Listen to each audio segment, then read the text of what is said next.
பார்க்க போகிறோங்க. என்ன ரெசிபின்னு கேட்டிங்கன்னா சாம்பார் சாதம். வாங்க எப்படி பண்ணுறதுன்னு பார்க்கலாம்.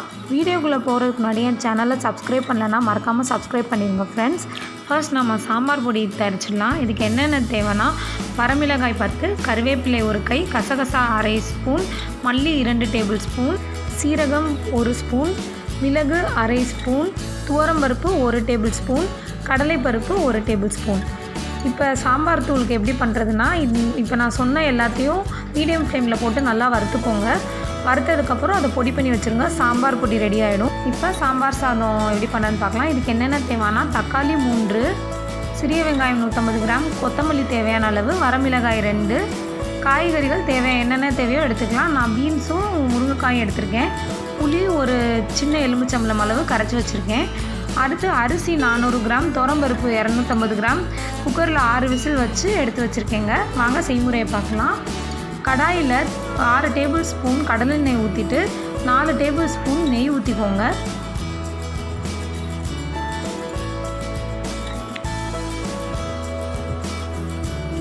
இந்த வீடியோ உங்களுக்கு பிடிச்சிருந்தா எங்கள் சேனலை மறக்காமல் சப்ஸ்கிரைப் பண்ணுங்கள் ஃப்ரெண்ட்ஸ்.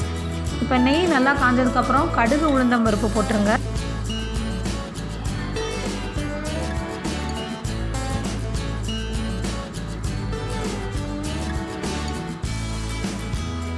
இப்போ பார்த்திங்கன்னா கடுகு வெடிக்க ஆரம்பிச்சிருச்சு. கடுகு நல்லா வெடிச்சதுக்கப்புறம் நம்ம வச்சுருக்க கருவேப்பிலை, சின்ன வெங்காயம், அதுக்கப்புறம் வரமிளகாய் எல்லாத்தையும் போட்டு வதக்கிடுங்க.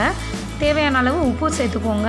இப்போ வெங்காயம் கொஞ்சம் பொன்னிறமானதுக்கப்புறம் நம்ம வச்சுருக்க காய்கறிகளை ஆட் பண்ணிடலாம். அதை ஒரு 3 மினிட்ஸ் நல்லா வதக்கிக்கோங்க.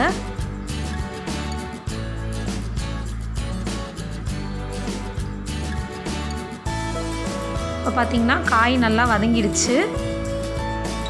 இதோட தேவையான அளவு மஞ்சள் பொடி போட்டுக்கோங்க. மஞ்சள் பொடி போட்டதுக்கப்புறம் நம்ம வச்சுருக்க தக்காளி ஆட் பண்ணிடலாம்.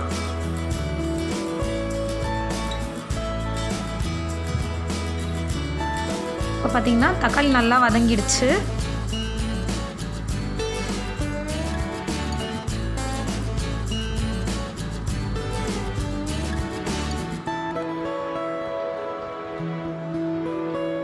இப்போ தேவையான அளவு தண்ணி ஊற்றி இது எல்லாத்தையும் ஒரு 5 to 6 மினிட்ஸ் நல்லா கொதிக்க விடுங்க. இப்போ புளி தண்ணியை ஊற்றிடலாம்.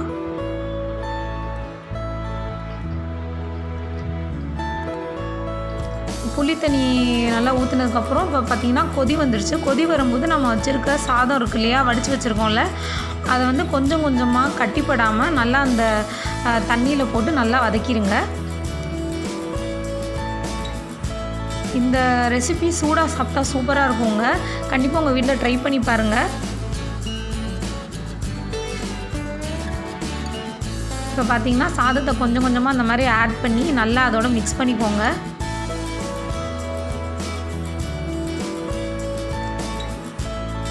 பார்த்திங்கன்னா எல்லா சாதத்தையும் ஆட் பண்ணிட்டேன். ஆட் பண்ணி நல்லா ஒரு 2 மினிட்ஸ் நல்லா மிக்ஸ் பண்ணதுக்கப்புறம் இப்போ நம்ம வச்சுருக்க சாம்பார் பொடி இருக்கு இல்லையா, அதை போட்டுடலாம்.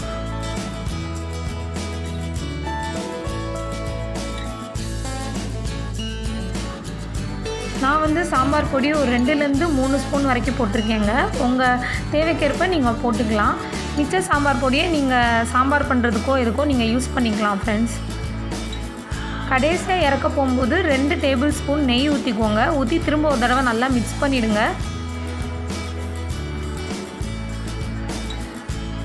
இப்போ பார்த்திங்கன்னா நெய் ஆட் பண்ணி கடைசியாக கொத்தமல்லி தலையை நான் போட்டுடுறேன். போட்டு ஒரு தடவை மிக்ஸ் பண்ணதுக்கப்புறம் இறக்கிடலாம். ஒரு டேஸ்டியான சாம்பார் சாதம் ரெடி. இதை உங்கள் வீட்டில் கண்டிப்பாக ட்ரை பண்ணி பாருங்கள். மறக்காமல் உங்கள் ஃபீட்பேக்கை கமெண்ட் பாக்ஸில் தெரிவிங்க ஃப்ரெண்ட்ஸ். இந்த வீடியோ உங்களுக்கு பிடிச்சிருந்தா என் சேனலை மறக்காமல் லைக், சப்ஸ்கிரைப் பண்ணிடுங்க. தேங்க்யூ.